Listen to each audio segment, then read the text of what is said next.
Hello students of class 11th. Welcome to the class of English Literature. Today I am going to begin with Act 2 Scene 2.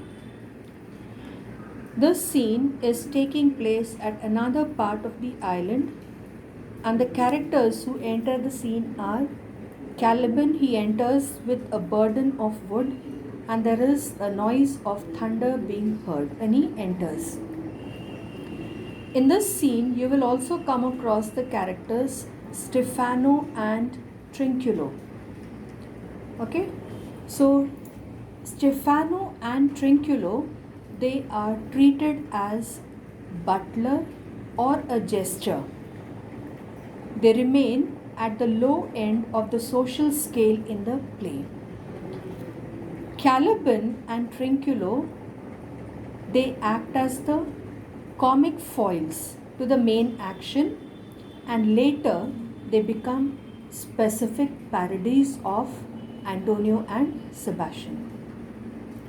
So in the beginning of the play, in the beginning of the scene, you will find that this one, Trinculo is taking shelter under Caliban's cloak. As I've already told you that the thunder is being heard. This means that an indication is given about the tempest to arrive. So you find in this scene Trinculo taking the shelter under Caliban's cloak just because the place where he is present, there is no place where he could take shelter. Okay, then you will find here in the scene that Caliban, Stefano, he gives Caliban a drink from his bottle, and when Caliban gets the wine offered by or given by Stefano, then Caliban is taking him for a god and he enters gladly into his service.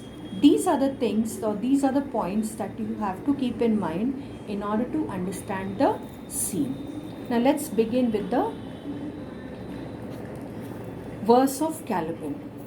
All the infection that the sun sucks up from bogs, fens on Prospero fall and make him by inch meal a dizzy.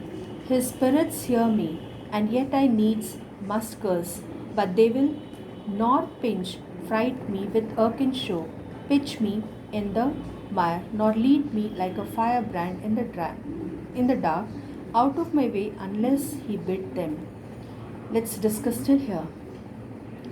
Now, in the very beginning of the speech of Caliban, you find that Caliban is expressing his hatred. He is expressing his hatred. Okay, so you find here that since he is expressing his hatred, he is wishing that all the infections that the sun sucks from the swamps, marshes or the flat areas, all that infections must affect Prospero. This is what he is wishing. Then he is saying here that he wishes that he should be affected Prospero should suffer from, his body should suffer from the disease. Inch by inch of his body should suffer from the disease. His spirits hear me. Now he's saying here that his spirits can hear me and yet I needs must curse. So although his spirits are able to hear him, what Caliban is saying, but still he is cursing. Caliban is cursing Prospero. But they will nor pinch, fright me with irk and show. So it's told here that they will not trouble me, they will not frighten me, pitch me, that means throw me in the mire. Mire means mud. So Caliban is articulate at this point. At this point, you find that Caliban is articulate, and he says that although he is wishing that Prospero must be severely punished, punished in the sense his body must be affected with the disease, but he is also saying that his spirits, though they may be listening, though they may be hearing to the curses that Caliban is making, but they will not trouble him, frighten him, or throw him in the mud. Nor lead me like firebrand in the dark out of my way, unless he bid them. But for every truffle means fault, are they set upon me.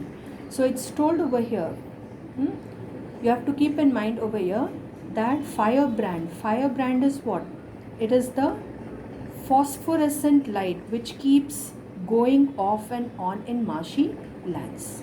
Okay, so that is firebrand. So what he means to say over here, that he means to say over here that the light, as I told you, it often keeps going off and on in the marshy lands. So there is possibility of deception. Even the shadows can deceive in the darkness. So but this will not happen unless Prospero orders them to do so. Okay, then he's saying here, for every trifle fault, trifle means small fault, are they set upon me. So he sets them upon me, sometimes in the shape of apes, monkeys who are chattering and making faces, and after that biting. Okay, and after bite me, then like hedgehog which lie tumbling in my barefoot way and mount their pricks at my footfall. So in case if the foot falls on the hedgehogs, that is the porcupines, what will happen? The porcupine will prick its spine in the bare foot of Caliban. All wound with adders who with cloven tongues do hiss me into madness. Look, here comes a spirit at his, and to torment me for bringing wood in slowly, I will fall flat, perchance he will not mind me. Now these lines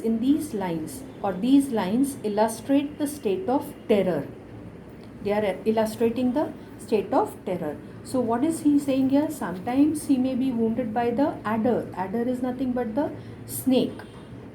Okay, so it's being told that in case if he is being stung by the two-forked snake, then he might drive into madness. Okay, so here comes the spirit. He's saying here, look here comes a spirit of his. Okay, so over here you have to remember that Caliban is mistaking Trinculo. He is mistaking Trinculo, a sailor, for sending a spirit to torture him. Okay, now why he is mistaking, or why he thinks that the spirit has been sent to torture him? Because the work of carrying the load of wood was done in a very slow pace by him.